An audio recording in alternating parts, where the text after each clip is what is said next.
Jews, it's a nice story. Yeah.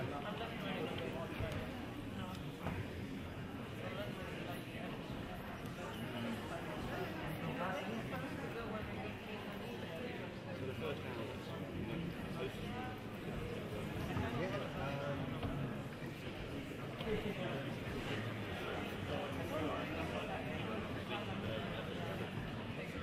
It's just last year, I remember when we kicked off and we went to yeah. Should be right after work. yeah.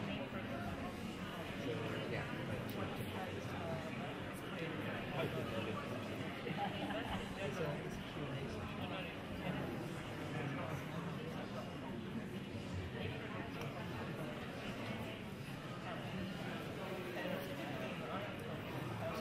So Maria's already told you tomorrow you've got an extra person.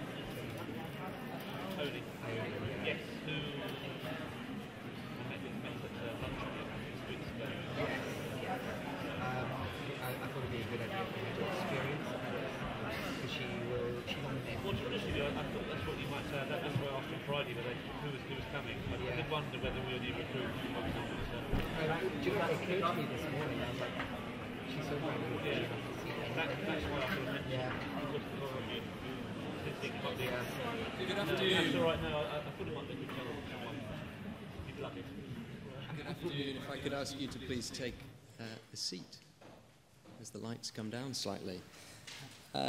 Your Excellencies, distinguished guests, ladies and gentlemen, good afternoon and welcome to the 2018 Newton Prize event. It is my honour to welcome you today to the Institute of Mechanical Engineers, an institute with a history dating back to 1847. I'm very pleased also that today we will be live streaming. There is a camera at the back of the room. We have about 10,000 followers on Twitter. I can't promise that all of them are going to be tuning in exactly at this moment. In fact, I hope that they're not, for my own sake. But please do be aware of that as you contribute through this afternoon and into this evening that we are streaming live on Twitter. And if you are socially networked in any way, then use the hashtag Newton Prize to make sure that we can pick up your contributions. So my name is Tom Child. I'm Deputy Director for Global Science and Innovation at the Department for Business, Energy and Industrial Strategy. It is my absolute pleasure to welcome so many representatives from our partner countries today. Thank you in particular to those who have travelled so far, or from so far, to be with us. A note of thanks also up front, they didn't put this in my brief, to the organising team for today's event. There have been a number of last-minute challenges which they have taken on board and responded to incredibly well. So I'd just like to thank them up front for all of their hard work over the last few months and over the weekend, indeed, to make sure that today can go off without a hitch. So each year, the Newton Prize recognises projects that demonstrate the best science and innovation, which promotes sustainable economic development and more equitable social welfare. And it sheds light on global challenges and how collaborations between the UK and partners are helping to find solutions through research and innovation. And by collaborations, we mean everything from government-to-government agreements, memorandums between funders, partnerships between research organisations, and arguably most importantly, actual researchers and the work that they are undertaking. Now, the Newton Prize is also designed to showcase the wider work of the Newton Fund, which since 2014 has supported programmes with a range of countries around the world. And in alphabetical order, these are Brazil, Chile, China, Colombia, Egypt, India, Indonesia, Jordan, Kenya, Malaysia, Mexico, Peru, the Philippines, South Africa, Thailand, Turkey, and Vietnam. And for obvious reasons, I'm resistant to adding another set of countries to that, but just so that I don't have to list them out in a future year. But we're delighted to be working with all of those countries.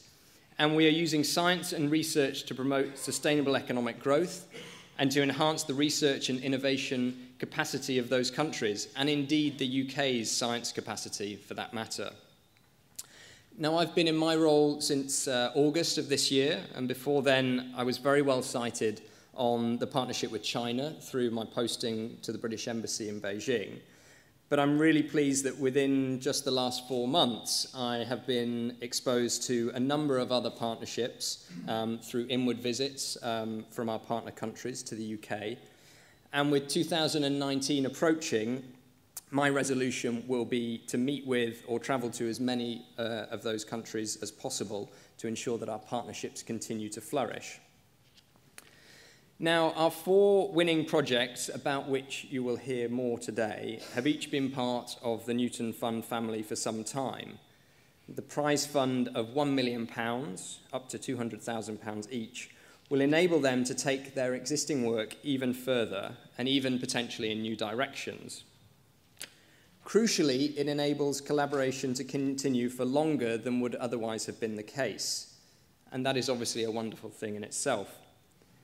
In the words of Sir Isaac Newton, men build too many walls and not enough bridges, and we're very happy to think of the Newton Fund as a bridge, and perhaps also to think that in the period since Sir Isaac spoke those words, we might have seen the positive impact of fewer men building walls and perhaps more women building bridges as our science community has diversified.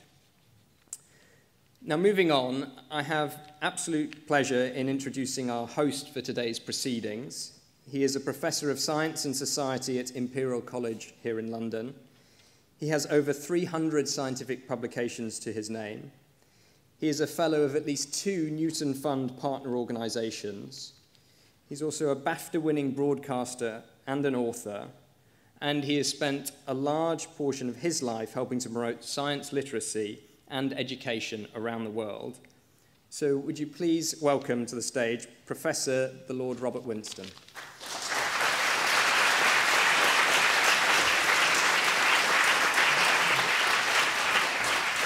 Thank you, Tom, so much. Welcome, ladies and gentlemen. And, of course, it's nice to be here. As somebody who builds model steam engines that go around the garden for my grandchildren, at least it's my excuses for the grandchildren. Of course, it's really for me, but I can't help but love being back in this building. Well, I'm, of course, delighted and privileged to be introducing this event today because collaboration, in my view, is the essential component of science. You know, we think of Nobel Prize winners when, I mean, each of you in this room, well, with 1 or 2 exceptions, have about 80 billion neurons in your brain, and perhaps 1 or 2 might be a bit less, but we won't go into that. But when Albert Einstein died in 1955 at Princeton University, within a few hours his brain was removed from the skull, cut up by a pathologist, and then left on a shelf in a jar marked pickles for about 10 years, finally removed to Stanford University, and then examined by a pathologist who then looked at it, and he found, or she found rather, that Albert Einstein's brain was completely indistinguishable from anybody else's brain, which makes the point that, of course, any 2 of us in this audience are much more powerful than Albert Einstein when we start to collaborate. And this is really what the Newton Fund is actually about. And certainly I want to praise this idea of collaboration because, in my view, certainly in my own personal experience and what I've seen with the other institutions I've been involved with, collaboration is a way of learning far more and seeing, of course, how our work is relevant in other environments and to other people, and then, of course, rethinking very often what you're doing. And I also think that science is increasingly needing to focus on collaboration. It's collaboration, of course, which really is going to make it really run and make it really relevant and really important.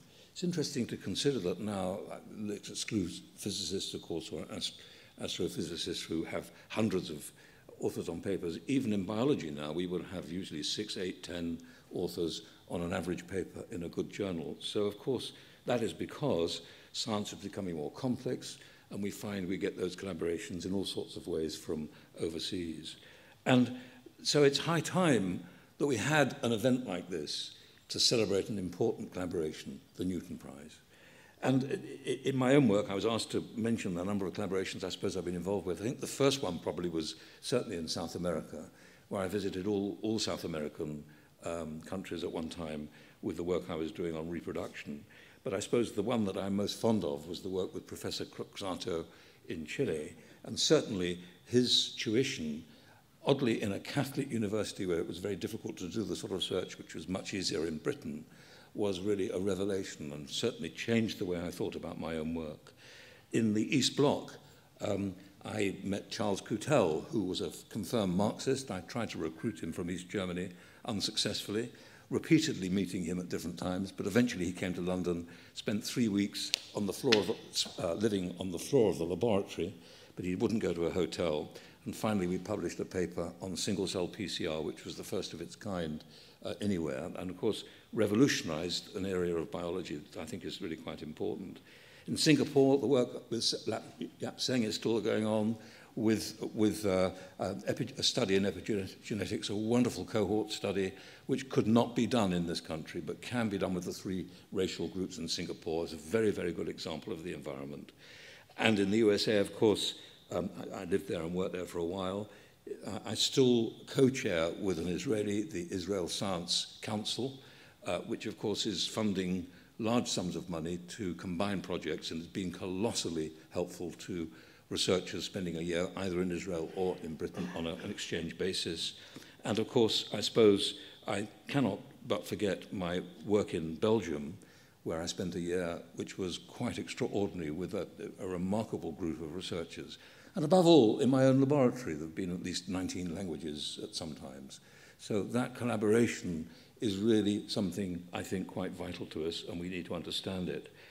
And it's important because, of course, essentially this focus on poverty is massively important to all of us.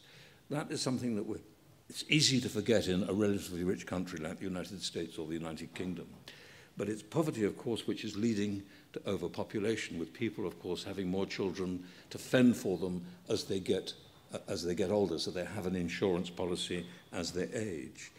And of course, it's also true that it seems, is contributing quite considerably to climate change with the irregular use of energy resources.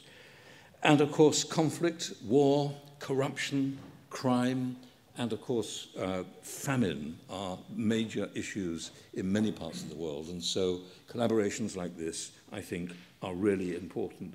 And I suppose it's quite interesting just to consider, as we saw last week, there was this event in China where one of our colleagues argued or suggested or apparently reported that he had taken human embryos and in some ways modified them even though there was no disease underneath this particular procedure. We don't have the details of this, but one of the great things about collaboration, in my view, is that we raise the ethical standards of what we do and we actually understand that by educating each other. And I think that's really something that we need to consider. Now, the prizes this year are diverse. We have quite a focus on tropical diseases from several countries. Of course, there are 4 countries essentially involved here. It's Colombia, Chile, Mexico, and Brazil. We have a wonderful project on coffee waste in Colombia. As a drinker of Colombia coffee, I'm delighted to see that that waste is being used for energy. I grind my own Colombian coffee regularly every morning, as I did this morning. A great project on aquaculture, which of course is increasingly important in Chile. Another one on palm oil waste and energy from that.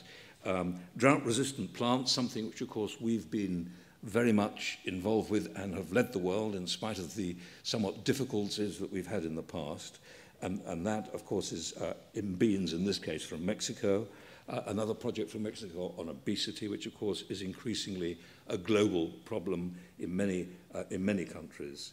And, of course, and perhaps in some ways, something we often forget, that the preservation of our forests, which, of course, is going on in Chile, and the preservation of the Amazonas area.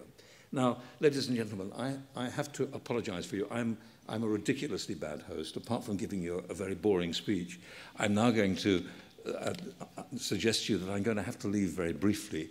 I'm on a whip. It's a very, very difficult week in Parliament, as you might imagine, this week. So I'm going to nip over. Actually, I haven't felt the buzzing in my pocket yet, so perhaps the Minister hasn't got on his feet. But I've been told I have to come and vote. I'll come back, of course, for the second half of today once these votes are clear. Thank you very much indeed for attending. I hope you have a really good day. May I just now finally introduce Dr. Julia Knights, who is from who's Deputy Director of the Energy, Climate and Science at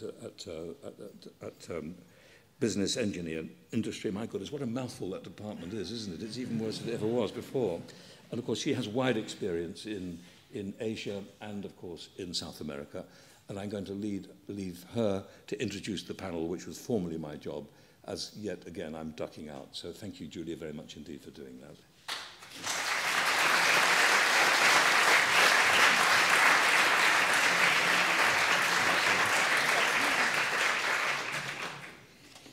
Thank you very much, Lord Winston. So, Your Excellencies, Minister Councillors, Professors, Scientists, in-country colleagues from our Newton Fund team, and of course colleagues from the Science and Innovation Network, co-owned by the Foreign Office and BEIS, a warm welcome. So as Lord Winston says, I am indeed the Deputy Director for Energy and Climate Change at the UK Department for Business, Energy and Industrial Strategy. But actually, the reason why I was asked to step in for Lord Winston was actually because of my previous role as Director for Science and Innovation at the British Embassy in Brasilia, where I oversaw the £75 million Newton Fund between the UK and Brazil. And of course, our other countries, Argentina and Chile as well. So it's a great pleasure to be here, and it's very close to my heart, this Newton Fund Prize. Just a few words about the Sustainable Development Goals before I introduce our distinguished panel. So, of course, today's debate is all about how is science and innovation helping to deliver the SDGs. And of course, as you all know, these goals were adopted in 2012. There's 17 of them, and they are, of course, a universal call for action to end poverty, protect the planet, and ensure that all people enjoy peace and prosperity. And of course, they are designed to meet urgent environmental, political, and economic challenges facing our world. And of course, they do build on the Millennium Development Goals, which brought more than 1 billion people out of extreme poverty.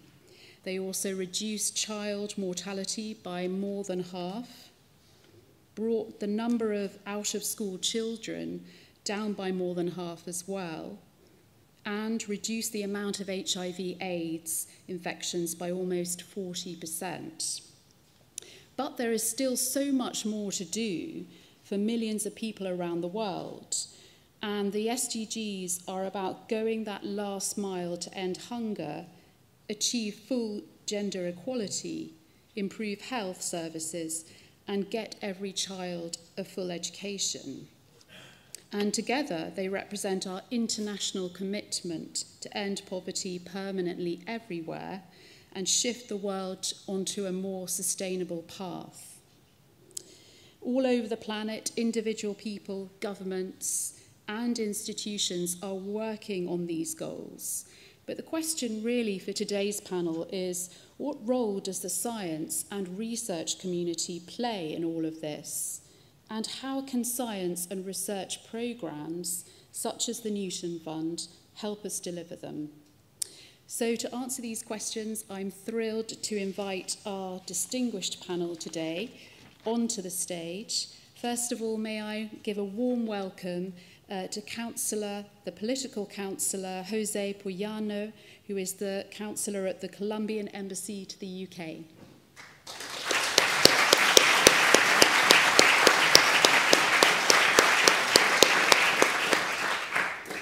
Also, Professor Ken Shadlin, who is Professor of Development Studies at the London School of Economics and Political Science.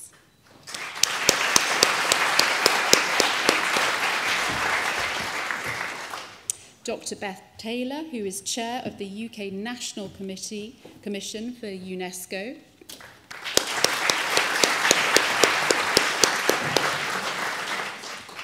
And finally, Professor David Drury, who is the Director for Natural Sciences for the UK Commission for UNESCO.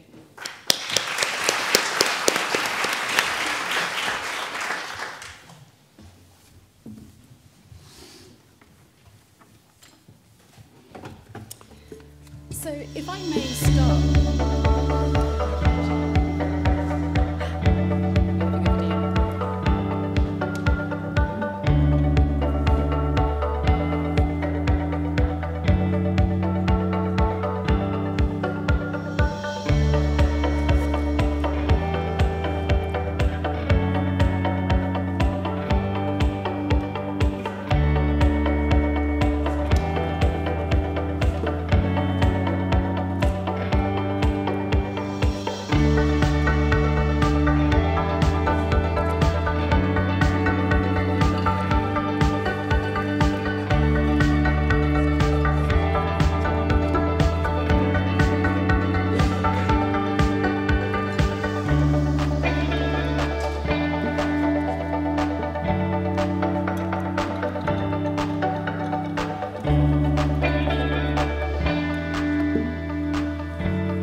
Great. So there we have a summary of the 17 goals, just in case you didn't remember them all. So if I may start with a quite general question for the panel, what is the role of scientists and science in helping to meet these sustainable development goals? Should I start? Yes, Councillor Jose. Well, thank you very much. First of all, thank you very much for the invitation to the panel and for the support that the British government is giving us through the Newton Fund. It has been of great impact in Colombia. We're actually here with a delegation of 7 heads of research institutes that came all the way from Colombia to link with partners in the UK. So do feel free to liaise with them during the networking space. Thank you so much for that question. I think it's a great way to start. These goals are not going to be easily met if we keep doing what we do. There's several difficulties that these 17 goals and 169 specific targets will basically put a great challenge to every one of us as scientists, as governments. And it's that these are goals all telling us that we can't leave anyone behind. That we need to go, and these goals have to be met everywhere, in each of our countries, and in each of the different parts of our country. And let's not forget that in many countries of Latin America, there's regions in our country that have been forgotten for many decades. I could talk for Colombia, but regions as La Guajira or Chocó that I cannot say have been ignored, but where rates of development are clearly very different from those of Bogota or Medellin. So that ambitious goal of changing the world, transforming the world. Let's remember that the title of the 2030 agenda is transforming the world. Reaching every corner of the world with high development rates is not going to be easily met. And I think that puts us, and additionally, we need to change basically the way in which we live, the way in which we work, the way in which we do business, the way in which we generate and consume energy, the way in which we tackle education and health. So this is a massive agenda, very ambitious, that it's not going to be met if we don't change the way the way we do things. And I think one of the things that need to change, in particular, to talk about Latin America, is the way in which scientists and policymakers interact, and in the way in which science feeds into the agenda of public policy. We have been improvising for many years now on how to solve public problems, and I think this needs to come to a stop, and we need to start working together as scientists, policymakers, and come up with solutions. So it's not just a new agenda, it's changing the way in which policymakers and scientists interact, but also the way in which governments deal with public problems, the way in which they approach problems and solve problems. I think that needs to change, and that interaction is very important. Wonderful, thank you. Professor Drury. Well, thank you, and thank you very much for the invitation 3 hours ago. So I am, AKA, a very lovely lady who should have been sitting here, but you have me instead. Isn't this what science is all about? If you think about it, feeding humanity, improving the medical and health circumstances of individuals around the world, and maintaining the carrying capacity of our planet for human beings, all of this is what science is actually focused at the end of the day. I mean, if we go back maybe thousands of years, what science really grew out of, besides just an intellectual exercise to improve knowledge generally, it was actually to improve our own circumstances and move forward. So it seems to me that ineluctably, science innovation is linked to the SDGs. And of course, we're now having to think about that. Take one example, the recent report that came from Incheon, the IPCC 9 October 2018 report on shifting our climate from a 2-degree acceptable increase to a 1.5 degree increase. All of the measures that have been listed in that very fine report have been mapped onto the 17 SDGs.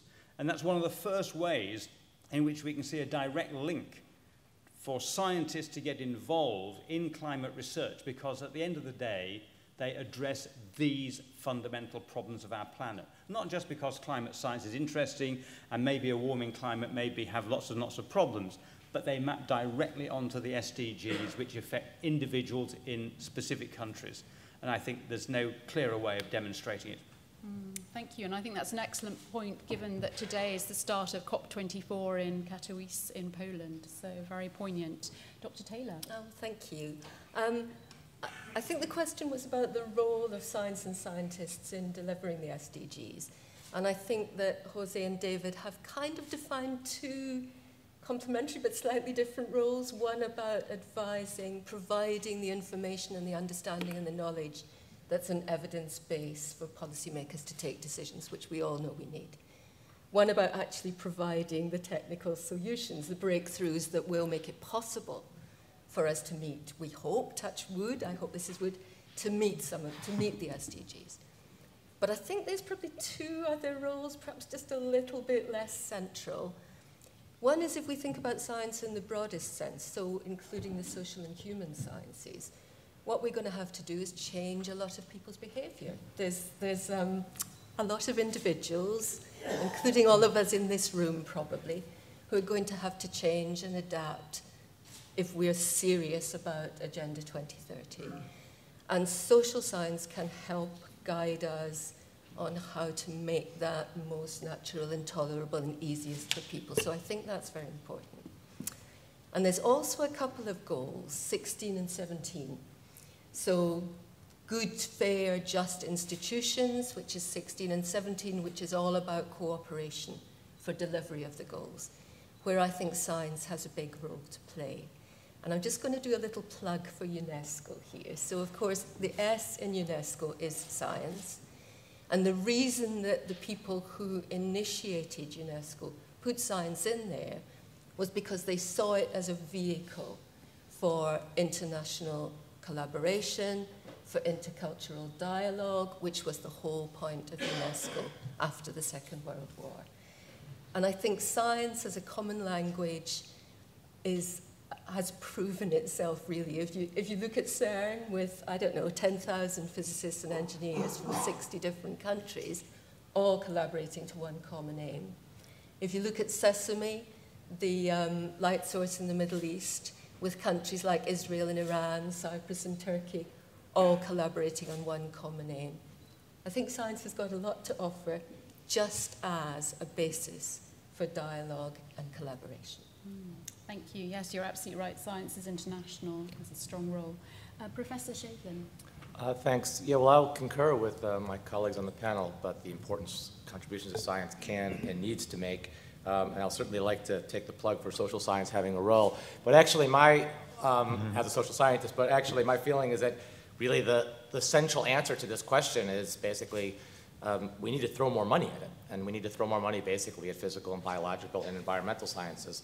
And that's I suppose we're going to come back to this later in the questioning, in the panel discussion as well, but I think the fundamental problem is that not enough countries in the world allocate sufficient resources to science and technology. Mm-hmm. Thank you. I'd like to now look at a bit about misconceptions. What are the common misconceptions that people have about spending official development assistance on science and innovation? And how can we combat these misconceptions and communicate more effectively? Would anyone like to have a go at answering that question? Well, I will, although I feel a little bit nervous about leaping into this one. But I do think there's a, can I say it, a sort of Daily Mail misconception that, A, we shouldn't be spending so much money on ODA anyway, and B, if we are, we can only justify it if it's really about absolute poverty alleviation or tackling emergencies or really the most basic assistance. And I think there's a perception, some of which is probably shared by some colleagues in government, that longer-term development, putting money and mentorship into science, bringing countries up to the same level that European and North American countries have attained some time ago, is not justified as a development aid. And I think if we take that view, it's desperately short-sighted and we'll never actually make any progress. And the point is really that we're a global world, we're a united world. We know from what we see in terms of people moving from one country to another and thereby raising all sorts of political issues, that if we're going to live in peace in the longer term, we need to be sharing the same level of prosperity and development and scientific understanding. And I personally think it's a wonderful use of ODA money. Thank you. Councillor Buyana. I think, I mean, I won't comment on the misconceptions in particular. I would like to comment on the Newton Fund as a solution or as a reaction to those misconceptions. And because it's, of course, for the UK, it's ODA money, so it's subject to those misconceptions. But if you look at the program, it's actually a partnership. And the essence of the Newton Fund is that there is only funds available if the other country has funds available as well. So obviously, for us, this is a process of internal process of finding sources of funding. I do agree there's a really big issue of increasing funding for science in many countries, including ours, mine. But in terms of collaboration, in terms of ODA, this is a great example. Because this is not just a grant, this is not just a donation, this is a partnership. At the government level, and also at the researcher level, that is not born easily. And that is basically what we do here, is try to link actors. Link actors at the university level, at the researcher level, to have that, I mean, the necessary partnership in order to make the best use of those funds. So I think the Newton in particular is a great response to those misconceptions and a great example of what can be done differently. Thank you very much. And I would agree with that, having sort of spent 4 years in Brazil and seen the fruits of match funding and, as you say, joint partnerships under the Newton Fund. It really is a joint partnership. And of course, it's different, of course, to other ODA funds, some of which do not require match funding. So I think Newton Fund is quite unique. Would you like to say a few words? I just offer one view on this, and that is I think there's many misconceptions that revolve around the fact that pouring money into science and technology activities in these developmental roles is it's so long-term you never see any return on it. It's very difficult to actually monitor, and there are lots of inappropriate projects maybe that get thought up. At the end of the day, I think, forget those and look at what we positively can do. It seems to me that actually what we're doing is trying to fast-track the intellectual capacity in particular countries that we can partner and to share their intellectual opportunities as well as ours, and to look for long-term gains, because at the end of the day, if we can raise the ability of those economies through science and technology to deliver for their own people, then there will be much less of a drogue or an anchor restraining us in the world generally, and for those countries in particular. So at the end, so my view is that in every way, it's an investment for our planet, and particularly for the countries involved. And we mustn't shirk from making that investment. And I agree wholeheartedly about the collaborative nature of the business that enhances that. Thank you. So, of course, all the SDGs interact with each other. Clean water, adequate housing, they're linked to health, for example. What problems does this present to scientists? Professor Shadlin, would you like to say a few words to start us off on this one? I think I would actually prefer to let one of my colleagues speak to that one, actually. Happy to. You were keen on answering that one. I'd like to have a thought about that before I dive into that one. I don't know whether Beth would like to... Dr. Taylor? I don't know, I'm getting worried about diving. I actually thought this was a false question. I don't think it presents problems. I think it presents genuinely opportunities. Because I would say most scientists are, can I say this? People should object if they think I'm wrong about this. Most scientists are probably working on their area of expertise. They probably don't necessarily see it contributing to one particular SDG.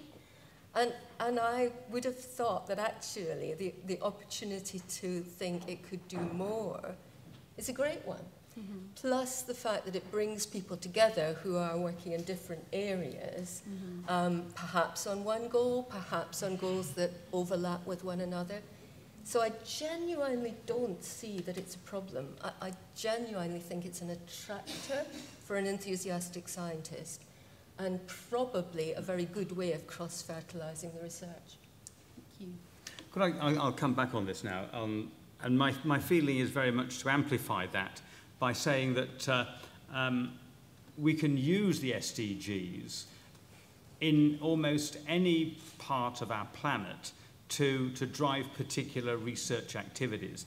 And given that there are a number of them, and for UNESCO we actually focus on 9 specifically of the 17, then it does start to be a catalyst. And young people in particular being drawn in at an early stage and recognizing that these Sustainable Development Goals are really to do with their long-term future, it seems to me will build a cohort of interest and interaction and hopefully delivery at the end of the day. Thank you. I mean, I do think that governments need to, particularly in developing countries, need to take decisions, and there's trade-offs, and there might not be enough funding for all 17 goals. That is a reality, and particularly given what I mentioned previously, is that we're dealing with many regions that need a lot of work on all 17 of those goals. I want to give you an example of how this has been relatively tackled by the Colombian government, and there was a very interesting process that was actually done in collaboration with a British university, with the Science Policy Unit at Sussex, that produced what we call the Green Book 2030, which is our sort of a science and technology roadmap for the next 15 years or so. And to do this, the government did, with the University of Sussex, a really interesting consultation process that involved around 500,000 people. And one of the questions was, how do you prioritize these SDGs? How do you react? And remember, this was a strategy focused on science. And the consultation included community, industry, and scientists. And it was very interesting to see that the results were very similar between communities and researchers. So communities and researchers think that the biggest priority in our country is education. The second one is health, and then there's clean water, then there's climate action. And there was actually an overlap between communities and researchers. So that gives you an idea of, if you need to prioritize, probably there is a, although this is not the best tool to take decisions, this is just an example of how aligned interests are. So I think that I mean, it might be a false question, but there are trade-offs, and governments and scientists need to take decisions. And the reality is, if we look at what Colombia has published in the last 10 years, it has not been publishing in what the government and the research community think it's a priority in terms of the SDGs. So there need to be a realignment of, so if we want to tackle these problems, if we have a priority of 5 issues or 5 SDGs, and we're publishing on other completely different, we do need to see how we align these two. Mm-hmm. Dr. Taylor? I just wanted to add something which occurred to me while you were speaking, Jose. And it is, if we look at the projects that have actually won this year, they all cover more than one, they all address more than one sustainable development goal. And I don't suppose that when the researchers sat down to work out what they were going to do, they had that in mind. But as it turns out, they all address several, and I think that's just reinforcing the message that this is a positive relationship. Good point. Great. Can I just come back on that? I mean, I think that we can define 2 sets here. One are synergies, where we can see the relationship that works extremely positively. And for instance, water quality sort of feeds into health. It also feeds, in terms of supply, into agriculture, and hence you've got a lot of issues that are working together. But in other areas, you might actually have trade-offs. And trade-offs may mean that there are people who may lose out in some way, or some area of activity that might lose out, even though the goals are extremely valuable. For instance, there might be some policy that is developed to encourage a particular form of agriculture, which may affect certain people in certain areas because they're unable to really take full advantage of that policy. But for the country overall, or for that region, that's the way to go. So I think we have to be very careful at evaluating what the policy outcomes are, whether we can both be synergetic and we can minimize the damage from trade-offs. Mm-hmm. Thank you. Professor Shaidlam, would you like to make any extra comments there? Or? Well, the concept of trade-offs is key, because that's where sort of the politics comes in. I do think that basically we have to be careful thinking that all the good things are going to go together. So there are going to be sort of distributional consequences of the decisions we make, and there's going to be winners and losers, and we have to figure out a way to resolve those. Mm-hmm. And I think that's just sort of a base level of honesty that we have to have as we start embarking upon the challenge. Mm-hmm. Thank you. So my next question is really around opportunities and challenges. So what are the unique opportunities that regions such as Latin America offer to the research community, and what are the key challenges for scientists and innovators working in the region of Latin America? If I may start off with Councillor Puyana for this. Sure. Thank you for that question, because that gives us a lot of opportunity to talk about the region. Obviously, there's colleagues from other embassies here, and Latin America is a very interesting region, and I'm going to comment on the potential of the region, obviously, but I would like to mention that the potential of Colombia as well, which is actually one of the main focuses of what we do in Newton is, and I would put it as number one, is our biodiversity. I don't know how many of you know, but Colombia is the second most biodiverse country in the world. The first one is Brazil, which is also a Newton country. But if we look at it from a relative perspective, Colombia is the most biodiverse country in the world. Is number one in the amount of birds, for example, number 2 or 3 in lizards. And our 53% of our country is covered in forests. This in itself is a great potential for Colombia, and it's a great opportunity, unique opportunity to do science related to the resilience of our biodiversity, but also in the development of bioeconomy. So that sort of thing, I think is very interesting and important to mention. I would also mention that I will go to the regional level now. Latin America has evolved very significantly. The science institutionality and our higher education systems have evolved very significantly in the last 2 decades, and now Latin America has great partners to work with, great universities all around the region, and there is people and institutions to partner up with. So I was going back to the partnership. I think there's people who to work with, and that is a very significant aspect to mention. And also going back to funding, in most of the countries of the region, there are efforts and decisions taken to increase funding for science and technology. So if you want to partner up, if you want to do research in the region, you'll find obviously conditions to do so, funding, partners, and the other issues is also going back to the SDGs. There is needs. There's a lot of things that need to be done in terms of science. So you're also probably going to find great response from governments. We are interested in doing science with international partners. So that's another reason why to look at the region. And finally, I think the region has a lot of integration platforms through which you could eventually collaborate with other countries. So for example, the Pacific Alliance, of which Chile, Mexico, Peru, and Colombia are members, has a platform of scientists working together. The SICA, which is the Central American System of Integration, has itself a lot of collaboration between scientists. Mercosur has also, has had for many years, a lot of collaboration between scientists. So the region has a lot of platforms. If you work with one country, you might end up working with others. And I think that opens a lot of opportunities to have impact in not just one country, but in many parts of the region.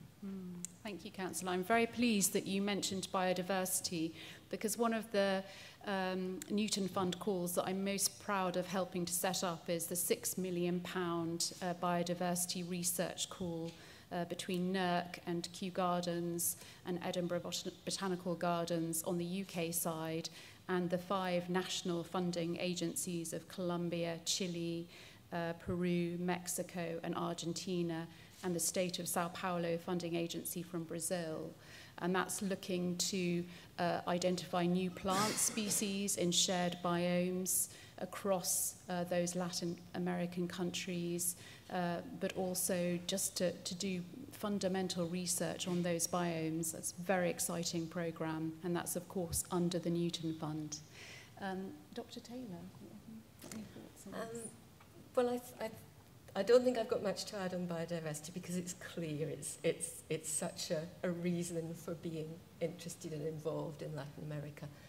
Also, I believe Latin America's got the highest rate of depletion of biodiversity in the world, so it's a real reason for being there now and partnering now.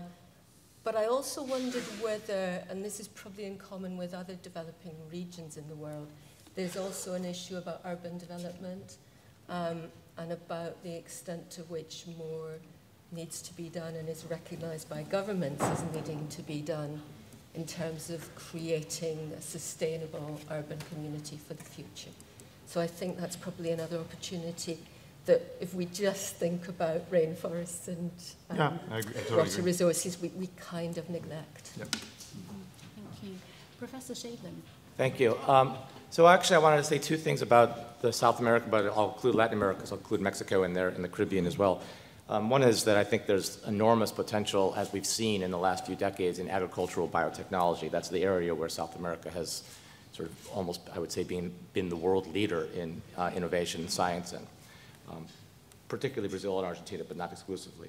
But the other thing I wanted to point to about the topic of biodiversity, where I think things get a bit thorny sometimes, is that the questions of access and use of sort of genetic resources that are what constitute biodiversity is a thorny issue, because it's there, and countries have national laws and frameworks about who can access the genetic resources, under what conditions. These are things that are linked to things like the Nagoya Protocol and issues about access and benefit sharing. And not all the countries are approaching this similarly. And so one area for analysis for thinking about it is the way different countries, within the subgroups that the Councillor Minister refers to, but more generally throughout the region, sort of set their frameworks for access, benefit sharing, and use of genetic resources. This is an area of legislation that's changing in virtually all of these countries. I know, for example, a number of countries have changed just recently in the last couple of years, have instituted new legal frameworks on sort of access and use of genetic resources. Thank you. So, Professor Drury, did you have any? Yes, I talk about another area, and that is in the area of natural disasters, because South America, a very large area, but is subject to volcanic eruptions, to earthquakes, experienced tsunamis, a whole range of natural phenomena.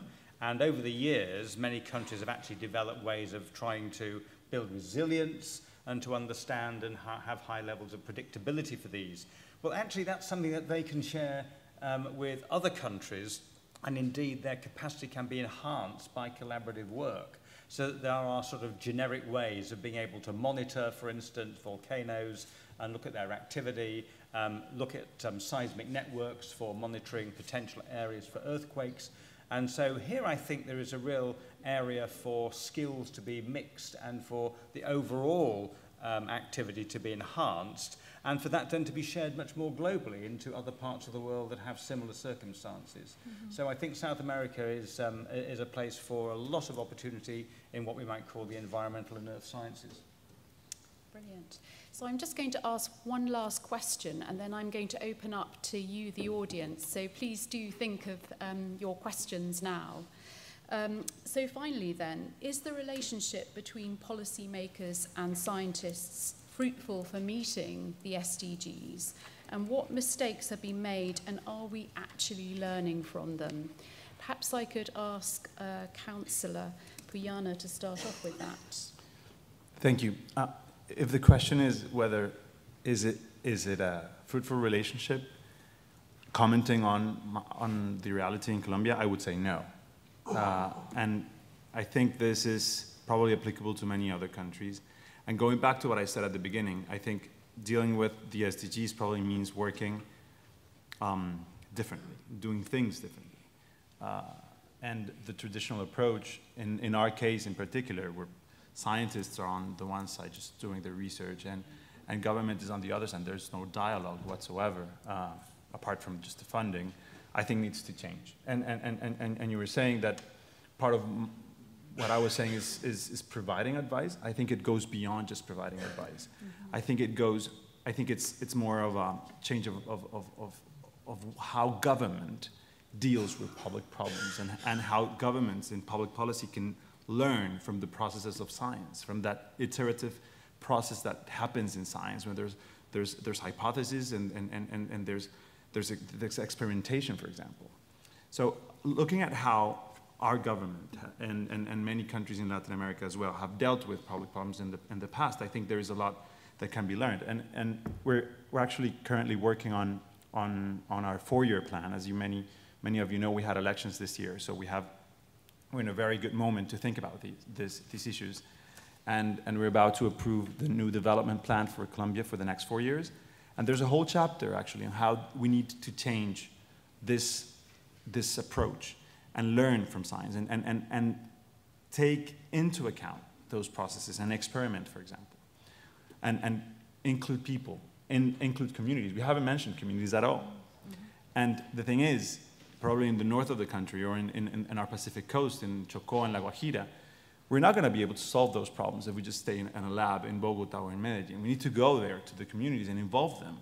And that's the whole concept of co-creation, of thinking about the solutions with the communities, because they probably know more about their own realities than many people in our capitals. So experimentation and co-creation are things that need to change about this relationship. And the other thing is knowledge management. I think for many years with taking things from the perspective of reinventing the wheel, and I think it's dangerous and it's really useless to face public policy decisions from that point of view.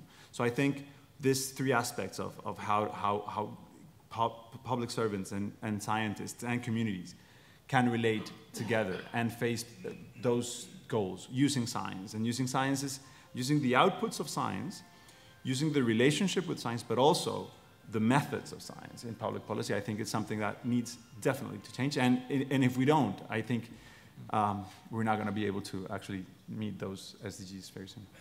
Thank you, Councillor. Professor Drury. I think the answer to your question in the short term is that they haven't been terribly fruitful, these relationships. One of the reasons is that if you look at some of the issues, which are things like water, climate change, poverty, health, urban issues, all the things that are encompassed in the SDGs, a lot of these are being tackled on an individual basis, and people are working in these areas from the science and innovation area. What the SDGs does now is it provides a framework to actually, in a more systematic way, try to tackle these together. We haven't had that sort of framework in which there are obvious areas that are identified and work together in the same way that are on a planetary scale. And so I think we have to work increasingly in organisations that using the SDGs as a means of focusing research and innovation, but it will take time for that to become custom and practice. So I think we have an opportunity here, but don't let's miss it. Mm-hmm. Thank you. Professor Shaven. Thanks. So I'm not a lab scientist. I'm a political scientist. So I study sort of how policy decisions are made and sort of conflicts. And what I see is a fundamental mismatch which comes to timing. Science is hard. It fails. You only succeed by failing. The results you don't see for a long time, both at the project level, but also at the more sort of raising the level of the science and technological infrastructure of a country. And politics tends to be more short-term. Budgets have to be passed every year. Even when we have 4-year plans, sort of, it's rare that we ring-fence the funding for very long. And so there's a tension there. And one of the challenges is coming up with mechanisms that allow us to stabilize the flow of resources towards science and technology and innovation projects, even when we don't see the results. And we're not going to see the results for a long time. And this gets back to where we started the conversation a half an hour ago, really, about resources.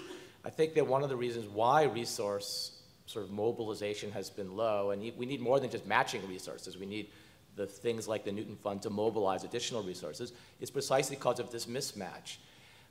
Everybody, if you ask anybody, do you believe in spending money on science and technology, I think that the answer is almost going to be 100% yes. But when push comes to shove, somebody always wants some resources to go to some other project instead.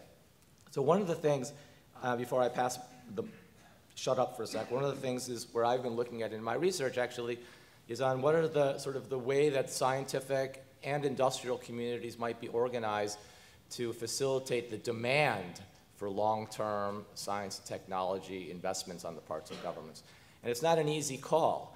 And I think that, an answer to the question is I think that science and politics don't go together particularly well because of this timing thing. And then when we want to understand sort of how this mismatch might be overcome, we have to understand or sort of look at where the demand for longer-term stable science funding can come from. And if I could just add to that then you could think about moving from sort of this is very self-reinforcing. If the spending is there and it's having results, then people will demand it. But that could be self-reinforcing in a good way or it could be self-reinforcing in a bad way. So it's somehow shifting us from sort of a poor equilibrium in which there's not that much spending and there's not that much results to a better equilibrium that's a more sort of virtuous circle of self-reinforcement. Mm-hmm. Thank you. Dr. Taylor. I don't think I can add much to what my colleagues have said, except to say I really welcome this event today because of the very explicit link now being made between a programme like the Newton Fund and the Newton Prize and government policy. I think that for a few years, the science community has tended to think that it's really worried about sustainable development goals, but what's the government doing about it? Mm-hmm. And I'm sure that's not how it feels from inside government, but that's been a kind of perception. And I think it may sadly be partly because the UK government has got sucked into a bit of a hole worrying about other things and not with sufficient headroom really to think about the sustainable development goals. But we are committed to them as a nation. We have to be worrying about delivering them. We have to be talking about it. And starting that dialogue here is great. Thank you. Pleasure, thank you. Great, so now I am told that we have 1 or 2 roving mics. So it's really up to you. I'd like to open the floor to you, the audience. Has anybody got a question for the panelists? Yes. And if you could, before you start your question, if you could possibly say your name, where you're from as well. My name is Tariq Durrani. I'm from University of Strathclyde in Glasgow. Thanks to the panel for a very stimulating set of presentations. The discussions are rightly focused on research and the Newton Prize, but it occurred to me that there is a complementary issue that we need to bear in mind, and that is that if we really want the Sustainable Development Goals to be embedded within our culture, then we need to think in terms of the undergraduate teaching programs we have, where some effort should be made in undergraduates recognizing the value of the work they do and how they, through their studies, can contribute to the SDGs. Thank you. Good point. Did anybody want to comment on that? Agree. Yeah, absolutely. Lovely. Next question. Hi, I'm Victoria Flores. I'm originally from Argentina, but I live in the UK for many years now. And I know one of the problems of, in particular, Latin America is the stability and whether you can manage to pursue a policy for long enough to really see the results. And I really like the Colombian view that you need to involve the local community, sort of a down-up approach rather than top-down approach, because this is the only way that by planting a seed like you're doing now, that seed can really flourish during the time, because people want it, not because they are government policies. It's just a comment, really. Thank you for that comment. Any other questions or comments or thoughts? Yes, please. Gentleman at the front here. Thank you. I'm Claudio Viñolo Rosa. I'm a reader in system microbiology at the University of Surrey. The counselor mentioned something about the mismatch between publications and those publications not following or not adhering to the SDGs. Do you think that is because the way academics are evaluated is mostly directed to basic science or something like that, and not to applied science, which is normally not so nice academically? Should I answer? No, I'll answer. Please. Both of you, yes, please. Well, I mentioned that we did this process, this Green Book 2030 process, and one of the things that were looked at was actually publications in the last decade and how they aligned to each of the SDGs. And as we were saying, one publication can actually be related to 2 or 3. So, and one of the results was actually not what you were saying, but many in social sciences in areas that are not necessarily related to what the government and what communities and what researchers themselves are thinking are the priorities. I think it's been actually a reaction also to linking to your question. If we look at where our undergrad programs are, where our postgrad programs are, and you link that to the SDGs, you're going to find that there's a mismatch as well. So this is something that is structural to our system, and we're probably investing more in lawyers and economists, which is great. I'm a political scientist, so I'm not very different. But the country does need to invest more in research, in training, other professions in other areas that are more related to the needs of the country. So we had our environment minister visit the country a month ago, and he was saying Colombia has a huge problem with water, and we don't have enough engineers, experts in water. I mean, so our problems with sustainable development have been on one side, but what we're training as a country and what we're training as the scientific community is not necessarily related. So this is something that necessarily needs to change. However, I wanted to link with a comment and question to my colleagues as well and to the audience in relation to the incentive created by the science community.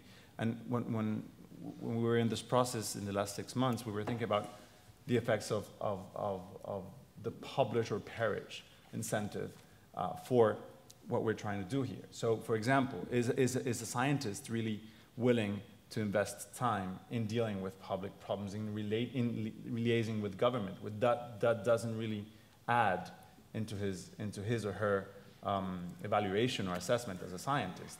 And additionally, when, for example, for a university, that doesn't change anything in terms of league tables. So my question is, are incentives in the scientific community well aligned in order to get scientists really engaged in solving the SDGs? Is a question more than that. But related to your question. Just going back to the question, I'm not sure whether this is really addressing it, but it sounds familiar in terms of scientists in the UK worrying that if they're not working in a particular discipline, they're not going to get the publications, they're not going to get the grants that are peer-reviewed by disciplinary bodies, and that doesn't fit very well with a broader view of sustainability science or environmental science. But I think that's what, I know we've got Sir Mark Warport here, and I think that's part of what UKRI is designed to address, to lift us up out of the sort of silos that we've got a tendency to fall into and take a broader view. So hopefully that will be addressed in the future through UKRI. Can I make a comment? Yes. Please, Professor Drury. I absolutely agree with your statement. And the real issue is, certainly from experience in the UK, is that, in a sense, the science that is done is driven by the funding system and the opportunities therein, and also the evaluation system down the line. Now, if government wishes to alter the focus of research, then it has to tune these parameters. And so nowadays we have not just pure science evaluation, but we have looked at application, wider value, impact. There's no reason that in those categories something related to the Sustainable Development Goals could not be inserted. That's a government decision as to how it wants to play it. But there's nothing more Pavlovian than the way in which scientists respond to their rewards. And the rewards are financial and opportunity. So you have a formula by which to be able to achieve it. So making these things more central than peripheral is really a policy issue. Yeah, sorry, but the problem is when you are at the bottom, you are always the answer is papers and money, and that's it. And that's it. So yeah, you can do any applied science, whatever, but at the end of the day, it's money and paper. And we are stuck. And on that very poignant note, I'm afraid I must draw this excellent session to a close and thank very much all of the panellists. Please join me in thanking them.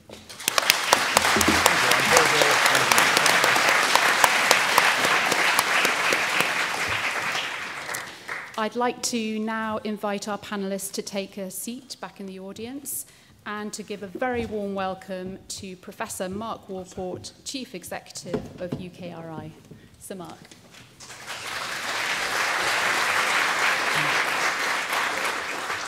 Well, thank you very much indeed, and I'm delighted to be here. And there was plenty of that last discussion for me to pick up before I even get on to my main remarks.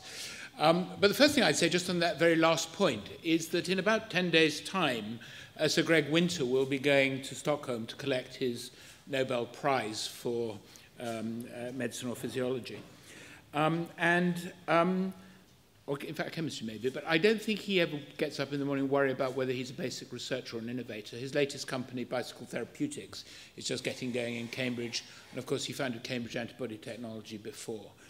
Martin Sweeting, who founded Surrey Satellites, doesn't, as I say, worry about whether he's a researcher or an engineer. David Payne, who developed ways of erbium doping fibers, which has been hugely important in the fiber lasers and modern telecommunications industry, is both a great researcher and an innovator. These are not incompatible things, and I think that's really important. But secondly, I just want to pick up on, I didn't think I'd hear, the word engineering only came out once in that session, but we are actually in the Institute of Mechanical Engineers, and the civil engineers behind it, and I can see Philip Greenwich sitting in the fourth row, this is actually about science, engineering, technology, the social sciences, the arts, and the design. If we're going to tackle any of these challenges, by their very nature, they are interdisciplinary. The thing that transformed public health around the world was separating the water we drink from the water we excrete. And in a sense, that does go to why UK Research and Innovation was formed, because it recognizes the fact that simply looking at the big research questions that we face through monodisciplinary eyes is unlikely to solve the answer. And I think the other challenge for academia is to work more effectively in teams, because it is actually teams of people bringing different disciplinary skills to the table that's going to be so important. And I can't resist saying something about science and politics, having been, in my last job, the Chief Scientific Advisor to the UK government. And I think that there are ways for science to have a very important influence on policy. And this, in fact, is virtually, to a day, the 100th anniversary of the production of a very famous report here by Viscount Haldane at the end of the First World War on the machinery of government, because the machinery of government was completely modernized in 1918. And he said two very important things. He said, firstly, that he thought the government would work better if it took account of evidence, and I think many people would agree with that. And the second thing he said is that he thought that the very nascent research funding organisations in the UK at that time, and the only one that's really recognisable then and now was the Medical Research Council, he thought it was important that they talked to government so that at least some of the questions they tackled were relevant to the needs of society. And those were actually two important motivations, or the latter one particularly, around the formation of UK Research and Innovation, that in fact we should talk to government departments because they have research needs which are important and furthermore interesting. And so there are plenty of opportunities. The timescale doesn't always correspond, but actually one of the big challenges in science advice is actually to get very good distillation of what the evidence actually shows. And where I think the incentives in the research community can be malaligned, actually, is that there is a great pressure to produce new discovery, but actually summarizing the state of knowledge, the really rigorous evidence review, is also a very important part of the research endeavor. Now, I think one of the big challenges around the SDGs and around Newton funding and Global Challenge Research funding is actually the challenge of scale-up. And I think that's where we frequently have problems. People do a study at a community level, at a town level, and it has some kind of impact, but it never scales. And actually, that's where I think there's an imperative for an engagement between researchers and policymakers.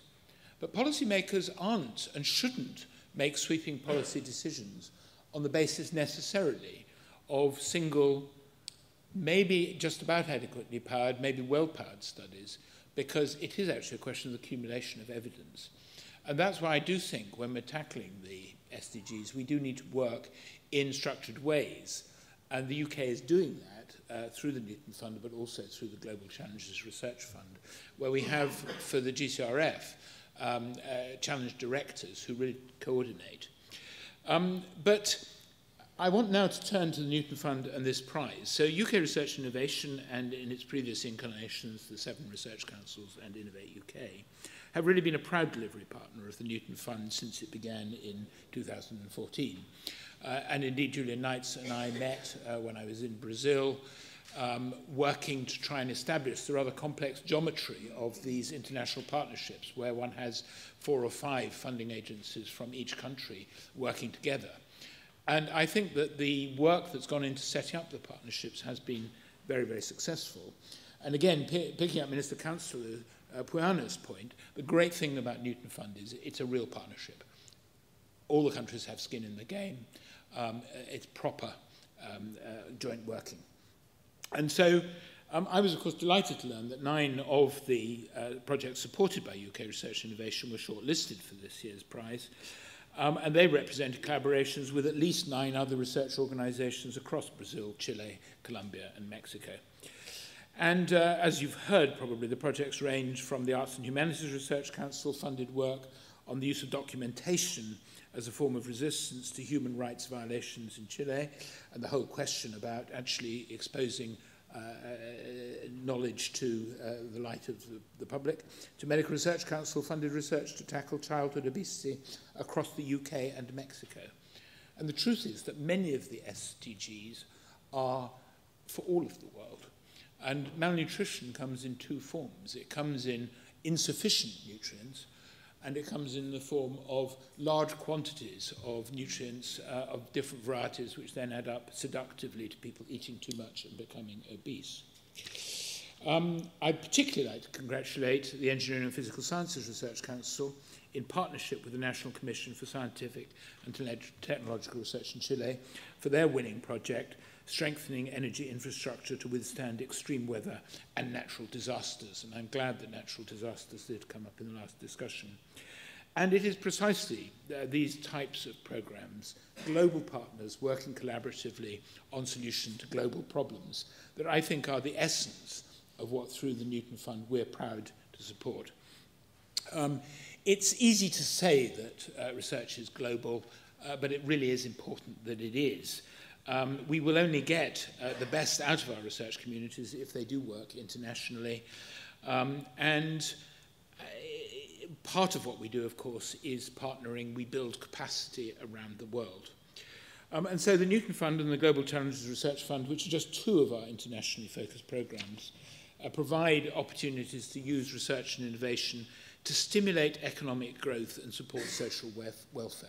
And of course, that's ultimately what development is all about. It's development at the point at which countries are economically, socially competitive. And we know that talent respects no borders, and indeed many natural resources don't respect borders either. And so if we're going to retain our world-leading position, we need to strengthen our partnerships with other research and innovation nations. It's commonly said, and it is true, that internationally co-authored papers have more impact than those with a single author. But one has to be careful to distinguish correlation from causation. So you can't randomly pick any two researchers from two countries and expect them to produce a paper that's going to be highly cited.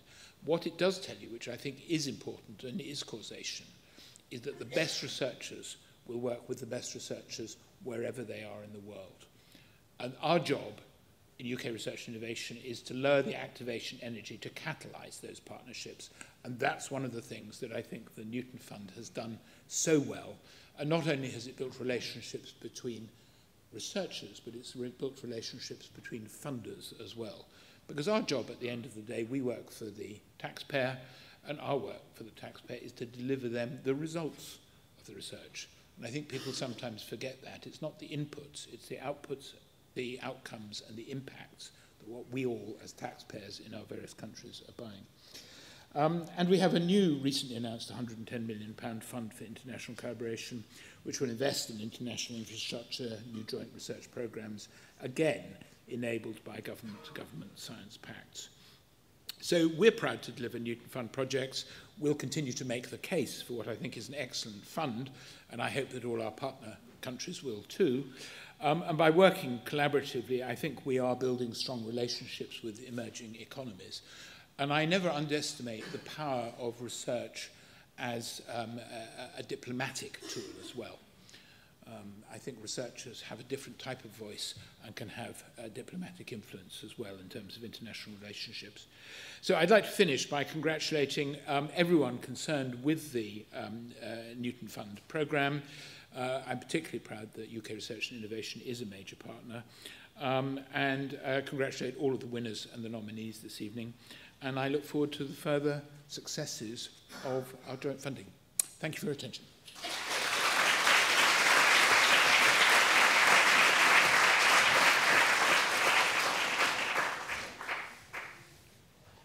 Thank you very much, Sir Mark. So we've now reached the sort of midpoint of our proceedings. You'll be pleased to know that there are drinks and food, hot and cold, I'm reassured, in the library. So in a moment you can make your way there. And if you could all be back to start promptly at 6:45, so be in your seats by 6:45, not leaving the library at 6:45, that'd be much appreciated. But thank you again to our panel and to Sir Mark, and we look forward to seeing you again in about an hour and 15 minutes. Thank you.